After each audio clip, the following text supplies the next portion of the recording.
কথায় আছে নানার বাড়ি মধুর হাড়ি, সেই মধু আহরণ করতেই আজ আমি এসেছি নানার হাতে বানানো এই পিঠা। শীতের দিনে না খেতে পারলে জীবনের অর্ধেকটাই যেন বৃথা হয়ে যাবে। গ্রামের এক ঐতিহ্য এই দুধে ভেজানো কাজকুম।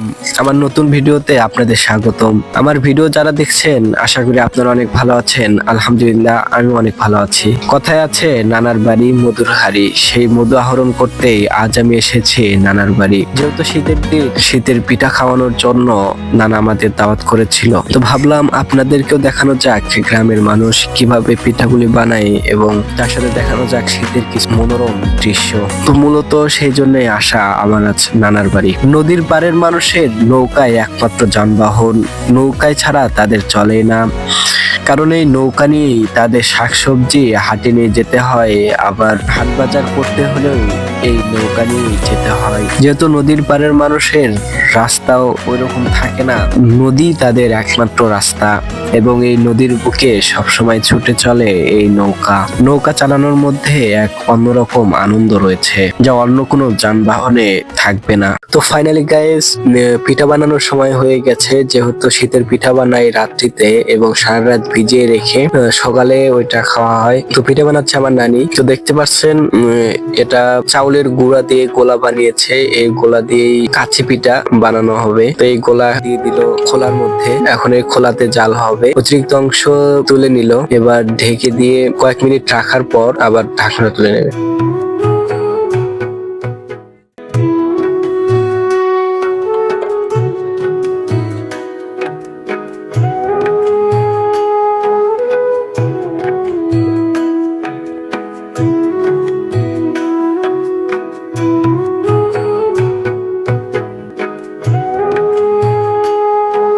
তো কিছুক্ষণ রাখার পর ঢাকনা তুলে নিল এবং পিঠাটা তুলে দুধের মধ্যে এখন দিয়ে দেবে।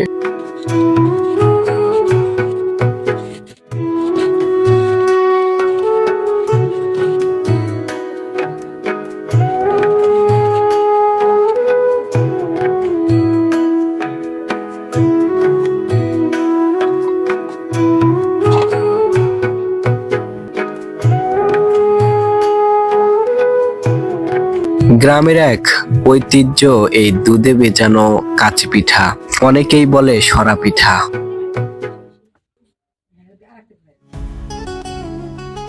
তো এখন ঢেকে রেখে সারা রাত ধুয়ে দেওয়া হবে, সকালে ইনশাল্লাহ খাওয়া হবে। অনেক মজা হবে আশা। তো আমি খুবই এক্সাইটেড পিঠা খাওয়ার জন্য, তাই আমি খুবই ভোরে উঠে পড়লাম। ভাবলাম নদী যেহেতু কাছেই, তাই আগে নদীতে ঘুরে আসা হোক, নদীর কিছু মনোরম পরিবেশ দেখা হোক। তাই আমি নদীতে আসলাম। তো আমি নদীতে আসলাম, দেখতে পেলাম কুয়াশার শিশিরে ভিজছে ঘাসের পাতাগুলো, চতুর্দিকে কুয়াশায় ঘেরা, মনে হচ্ছে নদীর মধ্য থেকে ধোঁয়া উঠছে। তো নদীর পানি নাড়ার জন্য আমি নিচে নামলাম, দেখি নদীর পানি খুবই গরম। এই নদী আল্লাহ তাআলার এক বড় নিয়ামত। শীতের দিনে এই নদীর পানি সারা রাত শীতের কুয়াশায় খুবই গরম থাকে সারাটা রাত, আবার যখনই সূর্য ওঠে এই সূর্যের তাপে পানি আবার খুবই ঠান্ডা হয়ে যায়।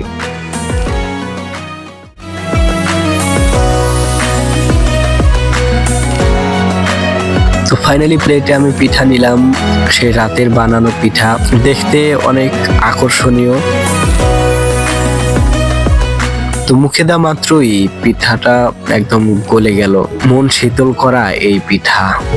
নানি দাদির হাতে বানানো এই পিঠা শীতের দিনে না খেতে পারলে জীবনের অর্ধেকটাই যেন বৃথা হয়ে যাবে আপনার।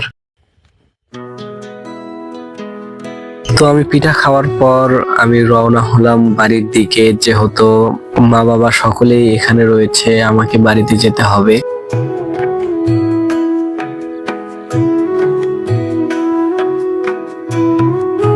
তো যেতে যেতেই দেখলাম কয়েকটি কৃষক জমিতে কাজ করছে। এই শীতের মধ্যেও অনেকেই কম্বল গায়ে দিয়ে শুয়ে আছে, কিন্তু কৃষক এখন জমিতে কাজ করছে।